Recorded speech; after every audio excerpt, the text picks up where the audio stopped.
ನಮಸ್ಕಾರ. ಉತ್ತರ ಕರ್ನಾಟಕ ನ್ಯೂಸ್ನ ಪ್ರೈಮ್ ಟೈಮ್ಗೆ ಸ್ವಾಗತ. ನಾನು ಹನುಮಂತೇಶ್.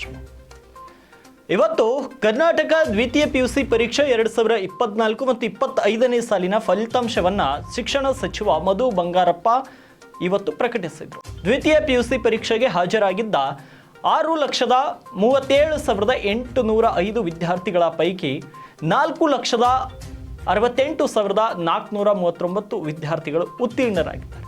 ಒಟ್ಟಾರೆ ಶೇಕಡ 73.45% ಫಲಿತಾಂಶ ಪ್ರಕಟವಾಗಿದೆ. ಉಡುಪಿ ಜಿಲ್ಲೆ ಪ್ರಥಮ, ದಕ್ಷಿಣ ಕನ್ನಡ ಜಿಲ್ಲೆಗೆ ದ್ವಿತೀಯ ಸ್ಥಾನ ಮತ್ತು ಉತ್ತರ ಕರ್ನಾಟಕ ಭಾಗದ ಯಾದಗಿರಿ ಜಿಲ್ಲೆ ಕೊನೆ ಸ್ಥಾನ ಪಡೆದಿದೆ. ಬೆಂಗಳೂರು ದಕ್ಷಿಣ ಶೇಕಡ 85.36, ಬೆಂಗಳೂರು ಉತ್ತರ ಶೇಕಡ 83.31 ಫಲಿತಾಂಶವನ್ನು ದಾಖಲಿಸಿವೆ. ಏನು ಕ್ರಮವಾಗಿ ಮೊದಲನೇ, ಎರಡನೇ ಎಲ್ಲವೂ ಹೇಳಿದ್ವಿ. ಈಗ ಕೊನೆಯದಾಗಿ 32ನೇ ಸ್ಥಾನವನ್ನು ಯಾದಗಿರಿ ಅಲಂಕರಿಸಿದೆ. ಕಲಬುರಗಿ, ರಾಯಚೂರು, ವಿಜಯಪುರ, ಚಿತ್ರದುರ್ಗ, ಬಳ್ಳಾರಿ, ಬೆಳಗಾವಿ, ಗದಗ, ಚಿಕ್ಕೋಡಿ ಇವು ಕೆಳಗಿಂದ ಟಾಪ್ ಅನ್ನು ಮಾಡಿವೆ.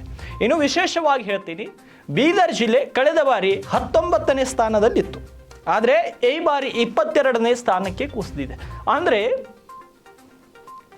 20, 21, 22 ಅಂದರೆ ಈ 3 ಸ್ಥಾನ ಕುಸಿತಕ್ಕೆ ಕಾರಣವೇನು? ಬೀದರ್ನ ಜಿಲ್ಲೆಯ ಜನರು, ವಿದ್ಯಾವಂತರು, ಪ್ರಜ್ಞಾವಂತರು ಇದರ ಬಗ್ಗೆ ಯೋಚಿಸಬೇಕು. ವರ್ಷದಿಂದ ವರ್ಷಕ್ಕೆ ಫಲಿತಾಂಶ ಹೆಚ್ಚಾಗಬೇಕು, ಆದರೆ ಯಾಕೆ ಕಡಿಮೆ ಆಗ್ತಾ ಇದೆ? ಒಂದು ಸಮಯದಲ್ಲಿ ಬೀದರನ್ನು ಎಜುಕೇಷನಲ್ ಹಬ್ ಅಂತ ಕರೀತಿದ್ರು. 12ನೇ ಶತಮಾನ ನಿಜಾಮ ಆಳ್ವಿಕೆಯಲ್ಲಿ ಮತ್ತು ಗವರ್ನ್ ಮದ್ರಾಸ್ ಇದ್ದಂಥ ಬಹಮನಿಗಳ ಆಳ್ವಿಕೆ ಸಮಯದಲ್ಲಿ ಕರ್ನಾಟಕವನ್ನು ಎಜುಕೇಷನ್ ಹಬ್ ಕರೀತಾ ಇದ್ರು. ಬುದ್ಧಿವಂತರ, ವಿಚಾರವಂತರ ವೇದಿಕೆ ಬೀದರ್ ಆಗಿತ್ತು. ಆದರೆ ಇವತ್ತು ನಮ್ಮ ಫಲಿತಾಂಶ ಶೈಕ್ಷಣಿಕವಾಗಿ ಬೀದರ್ ಎಷ್ಟು ಹಿಂದುಳಿತಾ ಇದೆ ಅನ್ನೋದಕ್ಕೆ ಈ PUC ಫಲಿತಾಂಶವೇ ನಾವು ನೋಡಿ ತಿಳ್ಕೋಬಹುದು. ಇನ್ನೊಂದು, ಕಲ್ಯಾಣ ಕರ್ನಾಟಕದಲ್ಲಿಯೇ ಬೀದರ್ ನಂಬರ್ 1 ಸ್ಥಾನ ಗಳಿಸಿದೆ. ಆದರೆ ಕಳೆದ ಫಲಿತಾಂಶಕ್ಕೆ ಹೋಲಿಸಿದ್ರೆ ತನ್ನ 3 ಸ್ಥಾನಗಳಲ್ಲಿ ಕುಸಿತವನ್ನು ಕಂಡಿದೆ. 19ನೇ ಸ್ಥಾನದಲ್ಲಿದ್ದಂಥ ಬೀದರ್ 22ನೇ ಸ್ಥಾನಕ್ಕೆ ಬಂದಿದೆ. ಆದರೆ ಕಲ್ಯಾಣ ಕರ್ನಾಟಕದಲ್ಲಿ ಮಾತ್ರ ನಂಬರ್ 1 ಸ್ಥಾನದಲ್ಲಿದೆ. ಆದರೆ ತಮ್ಮ ರ್ಯಾಂಕಿಂಗ್ ಹೆಚ್ಚಿಸಿಕೊಳ್ಳುವ ನಿಟ್ಟಿನಲ್ಲಿ ಅಧಿಕಾರಿಗಳು, ಜನಪ್ರತಿನಿಧಿಗಳು ಕೆಲಸ ಮಾಡಬೇಕು.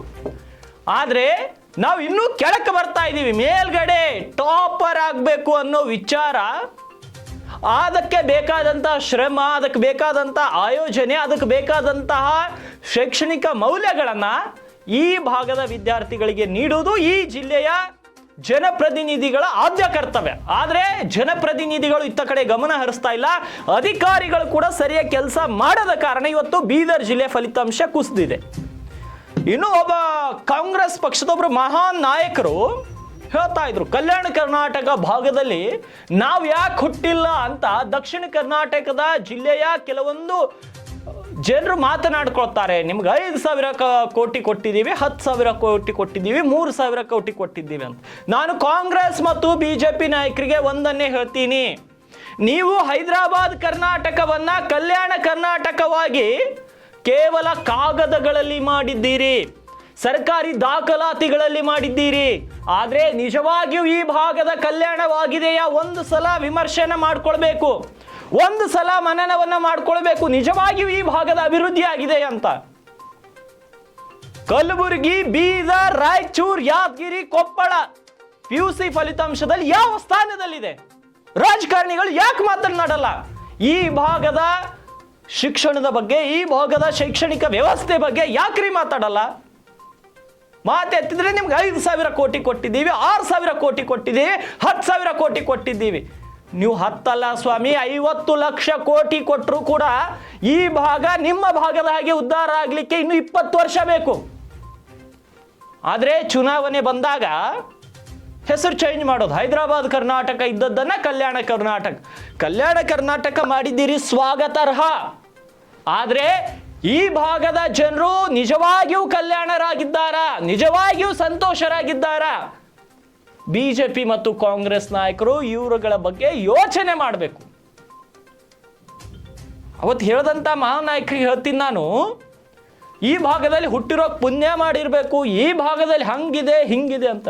ಹಂಗಿದ್ರೆ ಒಂದು ಸಲ ನಿಮ್ಮ ಮಕ್ಕಳಿಗೆ ತಂದು ನಮ್ಮ ಸೈಡಲ್ಲಿರುವಂಥ ಗೌರ್ಮೆಂಟ್ PU ಕಾಲೇಜ್ಗಳಲ್ಲಿ ಅಡ್ಮಿಷನ್ ಮಾಡ್ರಿ.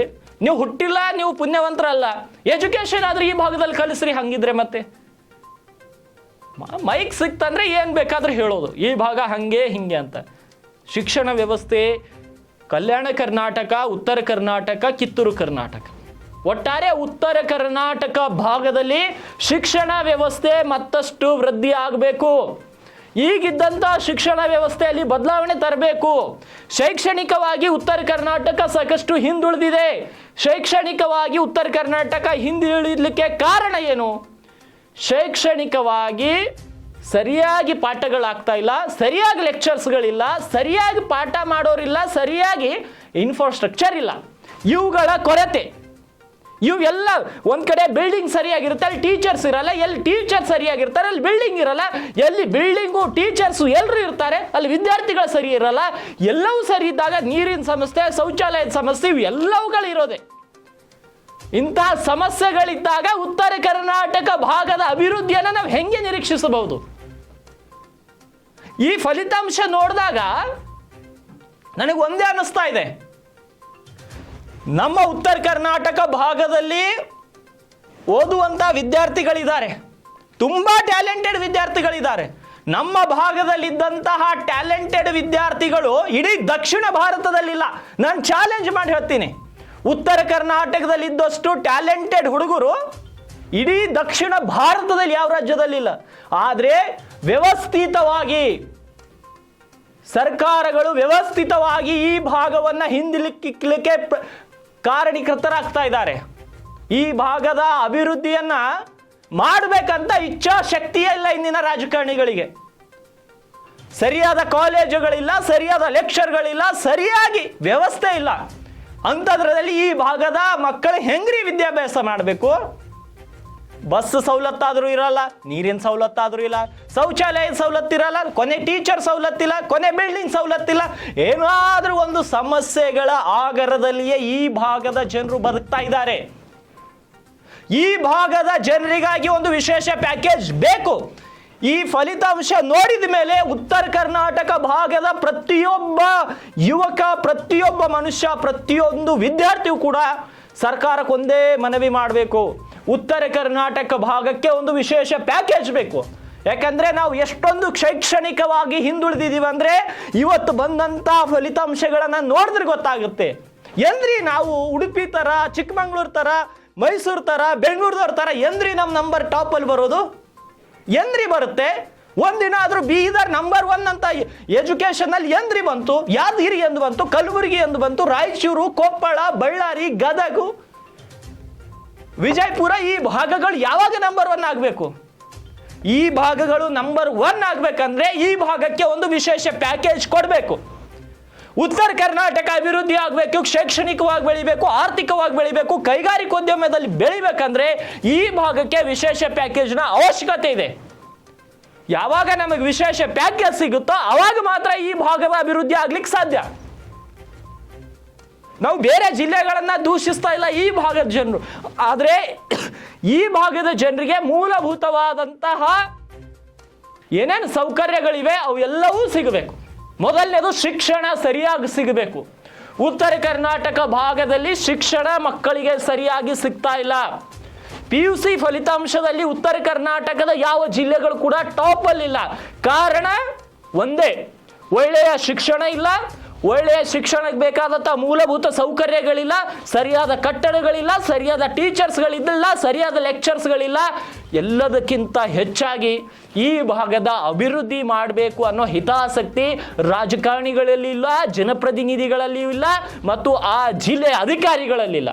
ಅದಕ್ಕಾಗಿ ಈ ಭಾಗವನ್ನು ಇಷ್ಟು ಹಿಂದೂಡಲ್ಪಡ್ತಾ ಇದೆ, ಅದಕ್ಕಾಗಿ ಈ ಭಾಗ ಇಷ್ಟೊಂದು ಹಿಂದಿರ್ತಾ ಇದೆ. ಅದಕ್ಕಾಗಿ ರಾಜಕಾರಣಿಗಳು ಮನಸ್ಸು ಮಾಡಬೇಕು, ವಿಶೇಷ ಪ್ಯಾಕೇಜ್ ಕೊಡಬೇಕು. ಮತ್ತು ವಿದ್ಯಾರ್ಥಿಗಳು, ಯುವಕರಲ್ಲಿ ಮನವಿ ಮಾಡ್ತೀನಿ, ವಿಶೇಷ ಪ್ಯಾಕೇಜ್ಗಾಗಿ ಸರ್ಕಾರಗಳಿಗೆ ಮನವಿ ಮಾಡಬೇಕು. ಎಲ್ಲಿ ತನಕ ನಾವು ಮನವಿ ಮಾಡಲ್ಲ, ಎಲ್ಲಿ ತನಕ ನಾವು ಅಂಗಲಾಚಿ ಬೇಡಲ್ಲ, ಅಲ್ಲಿ ತನಕ ನಮಗೇನೂ ಸಿಗಲ್ಲ. ಉತ್ತರ ಕರ್ನಾಟಕ ಭಾಗದ ಯುವಕರಲ್ಲಿ, ವಿದ್ಯಾರ್ಥಿಗಳಲ್ಲಿ, ಎಲ್ಲರಲ್ಲಿ ಮನವಿ ಮಾಡ್ತೀನಿ, ಪಕ್ಷ ಭೇದವನ್ನ ಮರೆತು, ಜಾತಿ ರಾಜಕಾರಣವನ್ನ ಬದಿಗಿಟ್ಟು, ನಾನು ನನ್ನದು ಅನ್ನೋದನ್ನ ಎಲ್ಲ ಬದಿಗಿಟ್ಟು, ಯಾವುದೇ ಒಂದು ಧರ್ಮಕ್ಕೆ ಸೀಮಿತವಾಗದೆ ಎಲ್ಲರೂ ಅಂಗಲಾಚಿ ಬೇಡಿದಾಗ ಮಾತ್ರ ಈ ಕೊಬ್ಬಿರುವಂತಹ ಸರ್ಕಾರಗಳು ನಮಗೇನಾದರೂ ಅನುದಾನವನ್ನು ವಿಶೇಷ ಪ್ಯಾಕೇಜನ್ನು ಕೊಡ್ತವೆ. ಆ ವಿಶೇಷ ಪ್ಯಾಕೇಜನ್ನು ನಾವು ಅತಿ ಹೆಚ್ಚಾಗಿ ಶಿಕ್ಷಣಕ್ಕೆ ಬಳಸಬೇಕು. ಈ ಭಾಗದ ಜನರು ವಿದ್ಯಾವಂತರಾಗಬೇಕು, ಈ ಭಾಗದ ಜನರು ಅಭಿವೃದ್ಧಿ ಹೊಂದಬೇಕಾದ್ರೆ ಶಿಕ್ಷಣ ಒಂದೇ ಮಾರ್ಗ. ಯಾವುದೇ ಒಬ್ಬ ವ್ಯಕ್ತಿ ತನ್ನ ಜೀವನದಲ್ಲಿ ಅಭಿವೃದ್ಧಿ ಆಗಬೇಕು, ತನ್ನ ಜೀವನದಲ್ಲಿ ಮುಂದೆ ಹೋಗಬೇಕು, ಜೀವನದಲ್ಲಿ ಉನ್ನತಿ ಸಾಧಿಸಬೇಕಂದ್ರೆ ಒಂದೇ ಮಾರ್ಗ, ಅದುವೇ ಶಿಕ್ಷಣ. ಶಿಕ್ಷಣ ಅನ್ನೋದು ಒಂದು ಹುಲಿಯ ಹಾಲಿದ್ದಂಗೆ. ಅದಕ್ಕಾಗಿ ಶಿಕ್ಷಣ ಪ್ರತಿಯೊಬ್ಬರ ಮೂಲಭೂತ ಹಕ್ಕಾಗಬೇಕು. ವಿಶೇಷವಾಗಿ ಉತ್ತರ ಕರ್ನಾಟಕದ ಪ್ರತಿಯೊಬ್ಬರಿಗೂ ಒಳ್ಳೆಯ ಶಿಕ್ಷಣ ಸಿಗಬೇಕು.